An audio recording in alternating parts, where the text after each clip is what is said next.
তোমরা আল্লাহ পাকের রহমত থেকে নিরাশ হয়ে যেও। ইন্নাল্লাহা ইয়াগফিরু যুনুবা জামিআ, আল্লাহ পাক চাইলে সমস্ত গুনাহ মাফ করতে পারেন। ইন্নাহু হুয়াল গফুরুর রহিম, তিনি হচ্ছেন পরম করুণাময়, অসীম দয়ালু। এটা সবসময় ফিল করবেন যে আমার রব আমার সাথে আছে। এটা ফিল করলে আপনার মধ্যে যে সাহস আসবে আপনি কল্পনাই করতে পারবেন না যে এত এনার্জি আপনার ভিতরে আসলো কি করে। এটা ফিল করতে হবে। আল্লাহর হাবিব সাল্লাল্লাহু আলাইহি ওয়াসাল্লামকে আল্লাহ তাআলা এইটাই অ্যাসিওরেন্স দিলেন, কনফার্মেশন দিলেন, আপনার রব আপনাকে ভুলে যায়নি। নবী সাল্লাল্লাহু আলাইহি ওয়াসাল্লাম বলেছেন, বান্দা সিজদায় আল্লাহর যতটা কাছে থাকে অন্য কোন সময় এত কাছে যেতে পারবে না।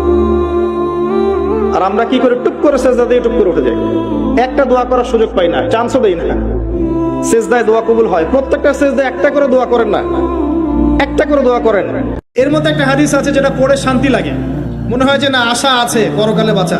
সেটা হচ্ছে নবী সাল্লাল্লাহু আলাইহি ওয়াসাল্লাম সাহাবীদেরকে বলছেন যে তোমরা সাহাবীরা এমন একটা যুগে বাস করছো যেই যুগে ইসলামের 10% কেউ যদি ছেড়ে দেয় সে ধ্বংস হয়ে যাবে, কিন্তু তোমাদের পরে এমন একটা যুগ আসবে যেই যুগে মানুষরা যদি ইসলামের 10% ধরে রাখতে পারে সফল হয়ে যাবে। সূরা বাকারার শেষের 3টা আয়াত কেন পড়বেন? কারণ নবী সাল্লাল্লাহু আলাইহি ওয়াসাল্লাম বলেছেন রাতের বেলা সূরা বাকারার 3টা আয়াত যে ব্যক্তি পড়বে, সারা রাত যদি আপনি নফল নামাজ পড়তেন যে নেকি হতো, এই 3 আয়াত পড়ার মাধ্যমে সেই নেকি হয়ে যাবে ইনশাআল্লাহ। যদি ঘুমানোর আগে বলেন আল্লাহুম্মা বিইসমিকা আমুতু ওয়া আহইয়া, ডান কাতে ঘুমান। ঘুমানোর আগে যদি ওযু অবস্থায় ঘুমাতে পারেন সূরা কাফিরুন পড়তে পারেন একবার সূরা ফালাক, একবার সূরা নাস, একবার সূরা ইখলাস পড়তে পারেন। হাত একত্রিত করে ফু দিয়ে মাথা থেকে এগুলো মাসাহ করতে পারেন। সারা রাত নফল পড়লে যে নেকিটা পেতেন ঘুমের মধ্যে পেয়ে যাবেন ইনশাআল্লাহ। যখন আপনি আল্লাহর হয়ে যাবেন না, আপনার যদি কোনো কারণে মন খারাপ হয় আল্লাহ আপনার মন ভালো করে দিবেন ইনশাআল্লাহ। দেখবেন যে কোনো একটা ব্যবহারে বা কিছুতে আপনার মন খারাপ হয়েছে, আল্লাহ আপনাকে এমন একটা সম্মান মর্যাদা দিয়ে দিবেন যে আপনার মন ভালো হয়ে গেছে, আল্লাহ আপনার হয়ে যাবে ইনশাআল্লাহ। মানে ঘুমের মধ্যেও আল্লাহ আপনাকে হেল্প করবেন ইনশাআল্লাহ। তো আমরা সবাই আল্লাহর হয়ে যাওয়ার চেষ্টা করি। আমিন আমিন। 99টা খুন করার পর যদি আল্লাহ মাফ করতে পারেন, আমাকে আপনাকে মাফ করতে পারেন না? একজন ব্যভিচারিণী মহিলাকে যদি আল্লাহ পাক কুকুরকে পানি পান করানোর জন্য মাফ করতে পারে, আমাকে আপনাকে মাফ করতে পারেন না? অবশ্যই পারেন ইনশাআল্লাহ। তবে চেষ্টাটা আল্লাহ পাক দেখবেন, আল্লাহ পাক আমাদেরকে চেষ্টা করার তৌফিক দান। নবীর কথা শুনলে মানুষ বুকে আশা ফিরে পায়। আমার নবী কাউকে হতাশ করেন না। হতাশা বিশ্বনবীর ডিকশনারিতে নাই। তিনি মানুষকে আশাবাদী করে তোলেন। বিশ্বনবীর কথা শুনলে মানুষের হৃদয় নরম হয়, তারা আশা ফিরে পায়। আপনি প্রিয় নবীর মুখনিসৃত বাণীগুলো পড়েন, কথামালাগুলো শোনেন, দেখবেন আশা পাবেন, বুকে আশা পাবেন, ভালোবাসা পাবেন। কারণ তিনি এমন সত্তা, এমন পার্সোনালিটি, তার কথা শুনলে হৃদয় নরম হয়ে যায়। মনে হয় হৃদয় খুলে তারে দিয়ে দেই, সব কথা যেন তারে বলা যায়। আওয়াজ করে বলেন ঠিক কিনা?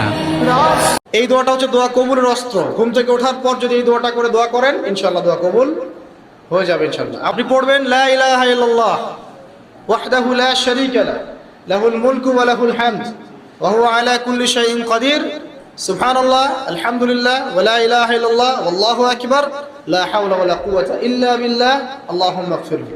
এটা পড়ার পরে হাত তুলে দোয়া করেন, যা দোয়া করবেন তাই পাবেন ইনশাআল্লাহ। আল্লাহু লা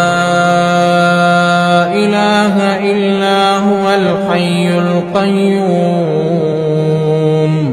লা তাখুযুহু সিনাতুন ওয়া লা নাওম লাহু মা ফিস সামাওয়াতি ওয়া মা ফিল আরদি মান যাল্লাযী ইয়াশফা'উ 'ইনদাহু ইল্লা বিইذনিহি يعلم ما بين أيديهم وما خلفهم ولا يحيطون بشيء من علمه إلا بما شاء وسع كرسيه السماوات والأرض ولا يؤوده حفظهما وهو العلي العظيم। যখন মাশাআল্লাহ বলবেন, সুবহানাল্লাহ বলবেন, নজরটা লাগবে না। আর যখন আপনি মাশাআল্লাহ বলবেন না, সুবহানাল্লাহ বলবেন না, দেখবেন নজর লেগে গেছে। আপনি বিশ্বাস করেন ব্যবসা খুব ভালো চলছে, মানুষ বলল যে বাহ তোর তো ব্যবসা হেভি, লালে লাল শাহজালাল, ঠিক আছে, দেখবেন আপনার কেনা বেচা বন্ধ হয়ে গেছে। এরকম হবে, আমার কথাটা বিশ্বাস করেন। এটা কিন্তু সায়েন্স প্রমাণ করতে পারবে না, আল্লাহ এবং তার রাসূল বলেছেন, তার উপরে কোনো সত্য নেই। নবী সাল্লাল্লাহু আলাইহি ওয়াসাল্লাম বলেছেন যে এই দোয়া পড়ার পরে যদি কেউ সকালে পড়ে রাত্রের আগে মারা যায় জান্নাতে চলে যাবে, রাতে পড়ে সকালের আগে ইন্তেকাল করলে জান্নাতে চলে যাবে। আমার সাথে বলবেন আল্লাহুম্মা আনতা রাব্বি লা ইলাহা ইল্লা আনতা খলাকতানি আনা আবদুক ওয়া আনা আলা আহদিক ওয়া ওয়া'দিকা মাসতাতা'ত আউযু বিকা মিন শাররি মা সানা'ত আবু'ু লাক বিনি'মাতিকা আলাই ওয়া আবু'ু বিযানবি ফাগফির লি ফাইন্নাহু লা ইয়াগফিরু যুনুবা ইল্লা আনতা।